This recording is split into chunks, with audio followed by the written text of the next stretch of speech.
Hello everyone, in this video we'll show you how to set up a project and start using JPedal in NetBeans. If you would like us to cover other IDEs, let us know in the comments.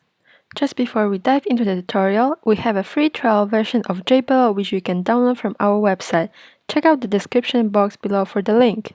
Also, don't forget to subscribe to our channel and turn on the notifications for future videos. Okay, let's start. So the first thing you want to do is open up NetBeans, which you have previously downloaded from NetBeans website. You can create your own project or use our example, which we are demonstrating right here.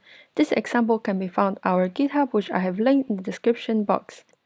Now that you have a project, find your copy of the JPedal jar file and add it as a dependency. Right-click on your current project and go to Properties. Choose Libraries and add the JPedal jar file. After that, click Open and OK. You can now start editing the code.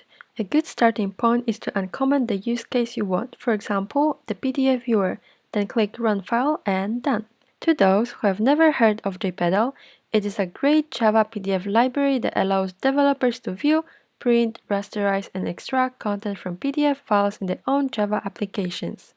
If you would like to find out more about JPedal features, check out our previous videos and the links in the description. Thanks for watching and see you next time!